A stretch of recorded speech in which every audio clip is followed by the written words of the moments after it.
नमस्कार। मैं डॉक्टर सौरभ केडिया हूँ। मैं इस समय all India institute of medical sciences Gorakhpur में एडिशनल प्रोफेसर के पोस्ट पे कार्यरत हूँ। आपकी जो तकलीफ़ थी अभी, पेट में दर्द होना, बार बार लेटरिन जाना, लेटरिन में ब्लड आना, आपको अब हाल फिलहाल में ही आपको पता चला है कि आपको इन्फ्लेमेटरी बाउल डिजीज़ की बीमारी है।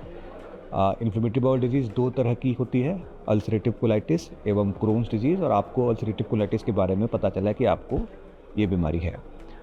सबसे पहले मैं ये संदेश देना चाहूँगा कि इस बात पे ध्यान दें कि वो कोई ख़तरनाक या कोई जानलेवा बीमारी नहीं है। इस बीमारी का इलाज हर तरह से संभव है, तो आपको घबराने की ज़रूरत नहीं है। कुछ बातें मैं आपसे साझा करना चाहूँगा जो आपको आपकी बीमारी कंट्रोल करने में मदद करेगी। सबसे पहले आपको जो डॉक्टर ने दवाइयाँ बताई हैं उसको समय से लें, लगातार अपने डॉक्टर के संपर्क में रहें, और जब आपको आराम हो जाए तो कृपया दवा बंद ना करें। आपको ये समझना होगा कि इस बीमारी की दवाई लंबी चलती है। मैं हर मरीज़ को एक डायबिटीज़ के मरीज़ का उदाहरण देता हूँ। जैसे एक डायबिटीज़ का मरीज़ होता है जो अपनी डायबिटीज़ की दवा हमेशा लेता है, अगर वो दवा बंद करेगा तो उसकी शुगर बढ़ जाएगी। वैसे ही आपकी बीमारी में भी आपको दवा हमेशा लेनी पड़ेगी। आप दवा लेंगे तो आपकी बीमारी कंट्रोल में रहेगी। ये बहुत ज़रूरी है कि दवा समय से लें, और जिस डोज में डॉक्टर ने दवा बताई है उसी डोज में लें। उस डोज को कम करने की कोशिश ना करें अपने हिसाब से। अगर आपको बीच में कोई तकलीफ़ होती है, आपकी समस्या बढ़ती है, दर्द बढ़ता है या ब्लीडिंग बढ़ती है, तो अपने डॉक्टर से ज़रूर संपर्क करें।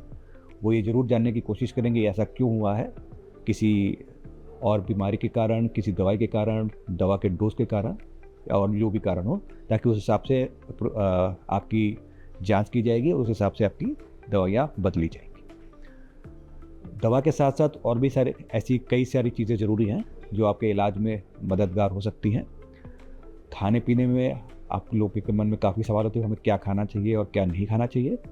आमतौर पे जो एक नॉर्मल ट्रेडिशनल हिंदुस्तानी खाना है वो आप खा सकते हैं। किसी चीज़ की कोई विशेष मनाही नहीं है। खाना समय पे खाएं और खाने पीने में कटौती ना करें। ये मत सोच के चलिए कि अगर मैं ये खाऊंगा तो मेरी तकलीफ़ बढ़ जाएगी, ये नहीं खाऊंगा तो तकलीफ़ नहीं बढ़ेगी। तो खाने में पूरा अपना जो भी खाने पीने का विशेष ध्यान रखें। कोई बहुत चीज़ों की मना करने की ज़रूरत है, अनलेस एंड अनटिल आपके डॉक्टर ने आपको बोला हो कि भाई हाँ ये चीज़ नहीं खानी है। फिज़िकल एक्टिविटी भी मदद करती है, तो सुबह या शाम में जब भी आपके पास टाइम हो थोड़ी एक्सरसाइज ज़रूर करें।